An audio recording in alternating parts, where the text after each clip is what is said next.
Certain melodies will not die and go away. It will linger in the air forever. We will talk about it later. Welcome once again to News Analysis. News Analysis, a weekly magazine on current affairs. To begin with the main points in a nutshell.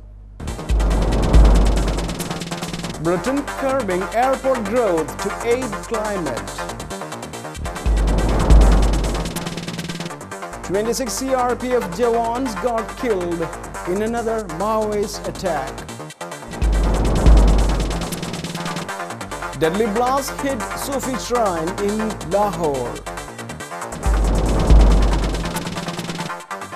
Barack Obama signs new sanctions against Iran into law.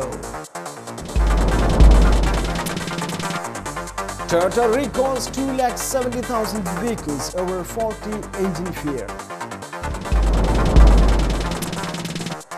Sharad Pawar, the new ICC president. And now the news in detail. Britain curbing airport growth to aid climate. In a bit lonely environmental stand, Britain's coalition government has set out to curb the growth of what has been called binge flying by refusing to build new runways around London to accommodate more planes. Citing the high levels of greenhouse gas emissions from aviation, Prime Minister David Cameron, a conservative, abruptly cancelled long-standing plans to build a third runway at Heathrow Airport in May, just days after his election. He said he would also refuse to approve new runways at Gatwick, Stansted, London's second-string airports. The government has decided that enabling more flying was incompatible with Britain's oft-stated goal of curbing emissions.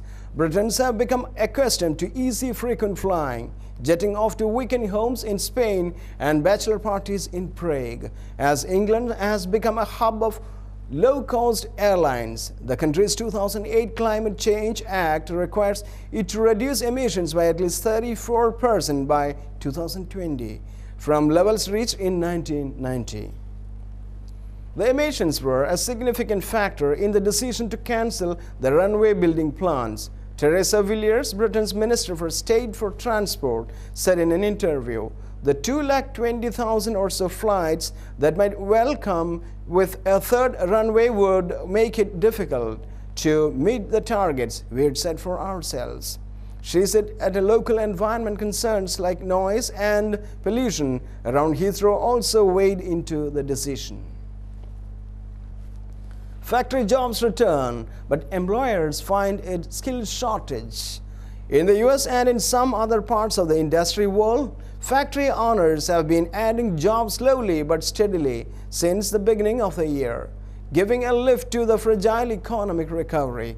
And because they laid off so many workers, more than 2 million since the end of 2007, manufacturers now have a vast pool of people to choose from.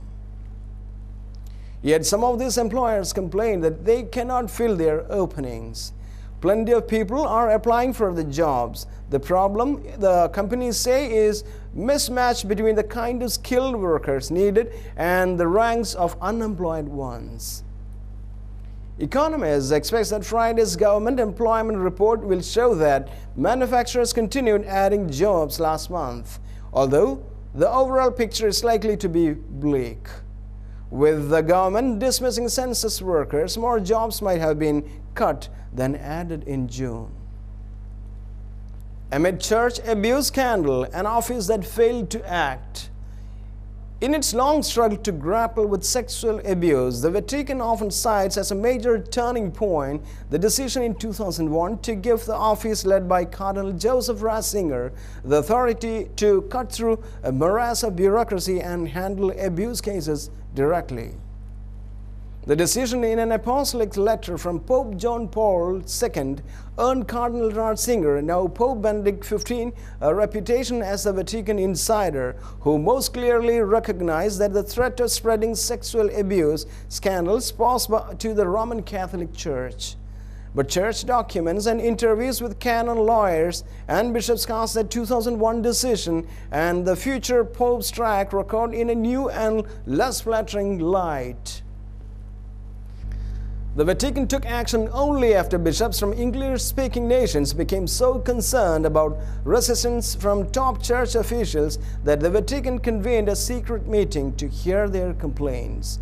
An extraordinary example of prelates from across the globe collectively pressing their superiors for reform, and one that had not previously been revealed.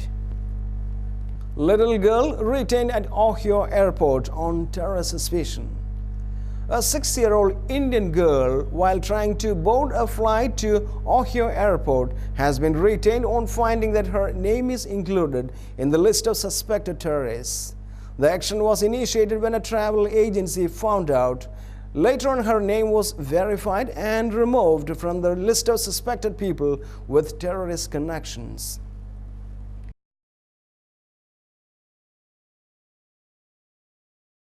26 CRPF Jawans got killed in another Maoist attack.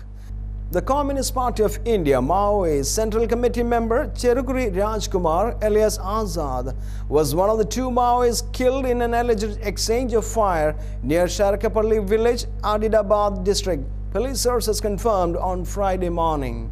The other Maoist killed was yet to be identified. Rajkumar, more popularly known as Azad, was the party Central Committee spokesman and was believed to be a close confidant of Maoist chief Muppala Lakshmana Rao. Problems pop up again in Kashmir too. Sensing trouble ahead of a proposed march by separatists, authorities today brought the entire Srinagar district under curfew, even as they gave no relaxation in curfew-hit areas of South Kashmir.